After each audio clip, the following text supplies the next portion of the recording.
네, 내용은 정치부 강창원 기자와 정리를 해보겠습니다.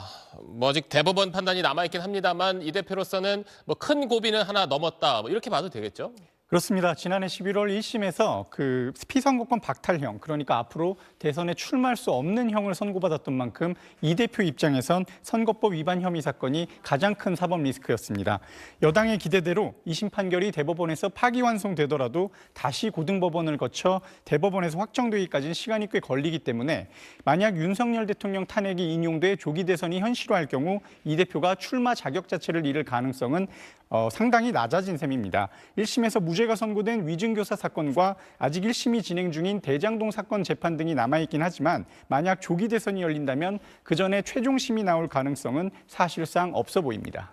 이제 윤 대통령 탄핵 심판 결과에 따라서 이재명 대표의 앞으로 정치 행보도 많이 달라질 수밖에 없겠네요. 그렇습니다. 만약에 윤 대통령 탄핵이 인용되면 이 대표는 곧바로 대선 출마를 공식 선언할 걸로 보입니다. 민주당의 한 지도부 인사는 윤 대통령이 파면된다면 이 대표가 즉시 대표직을 내려놓을 거라고 선언했는데요.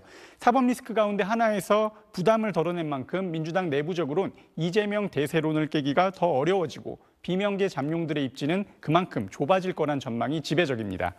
만약 탄핵이 기각되거나 각하돼서 윤 대통령이 복귀하는 경우라도 이 대표는 제1야당의 대표이자 유력한 차기 대선 주자로 지금처럼 대여 대립의 중심에 설 전망입니다.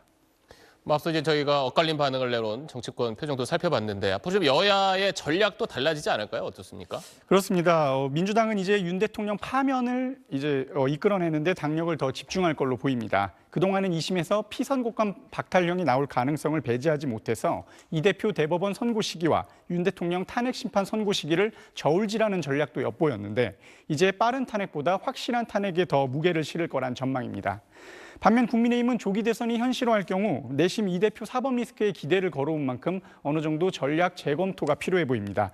국민의힘 고위 관계자는 오늘 이재명 대표의 유죄 선고에 맞춰서 그에 대해 반응을 내는 원고만 써놨다고 털어놨는데요. 국민의힘의 당혹감이 읽히는 대목입니다.